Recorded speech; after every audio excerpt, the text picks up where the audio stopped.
या ठिकाणी आपण सर्व जमा झाले आहोत. जमा का झालो आहे सर्वांना माहिती आहे की जे थोर हुतात्मा झाले आपल्यासाठी, कणकवलीसाठी आणि या पूर्ण जिल्ह्यासाठी, जे श्रीधरराव नाईक यांची आठवण काढण्यासाठी दरवर्षी आम्हाला ती आठवण येते. कारण मी राजकारणात आलो अचानक ते श्रीधर नाईकाबरोबरच काम करण्यात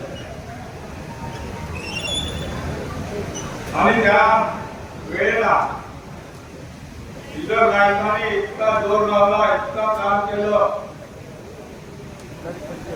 गावागावामध्ये घराघरामध्ये ते गेल्याचं मला आठवत.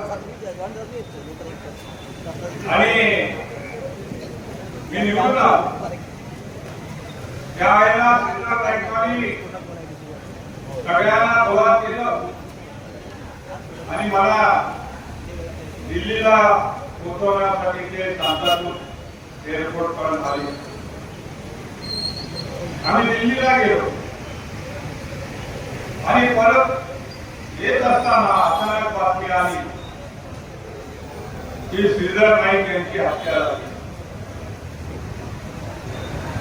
त्या बातमीने एवढा धक्का बसला, राग आला आणि याबद्दल काहीतरी करायचा निर्णय घेतला. आणि तेव्हापासून आजपर्यंत त्यांची आम्ही आठवण काढतो, दरवर्षी ते जमा करतो. ऍज अ सिंबल एक आठवण म्हणून श्रीधर नाईकांची आपण सर्व घेतो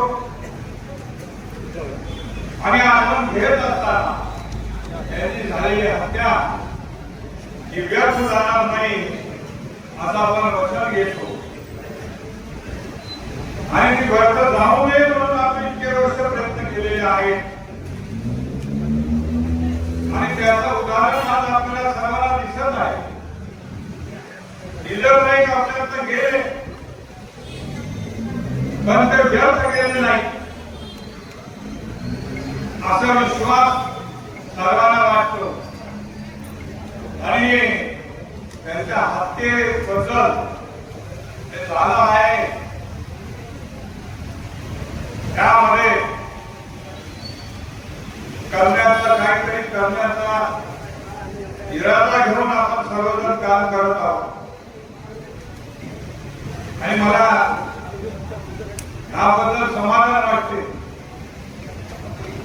की श्रीधर नाईक आपल्याला उगाचच गेले नाही, पण ते गेले आपला ठसा करून दुष्ट लोकांना इथं आपण हाकून देऊ असा निर्णय त्यावेळेला घेतला होता. आणि त्याप्रमाणे आज आपण सर्वजण वागत आहोत.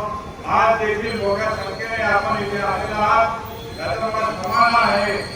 आणि मला आपल्याला सांगायचं आहे श्रीधर नाईक हे गेले असतील पण त्यांची आठवण जरूर आपल्या बरोबर आहे. आणि त्यांनी केलेल्या कामाचा आपल्याला आठवण आहे आणि ती सुधारणा आपण करत आहोत. सगळे श्रीधर नाईकच्या आठवणी काढून काम करत आहेत. ही अतिशय चांगली गोष्ट आहे आणि त्यांची आठवण सतत आपल्यावर राहो म्हणून मी तरी आपल्या सर्वांना विनंती करतो. आणि त्यांच्या आठवणीतून त्यांनी केलेल्या कामाचा आपण पुढाकार नक्की घेऊ आणि ते करूया ही विनंती करतो. धन्यवाद. जय हिंद.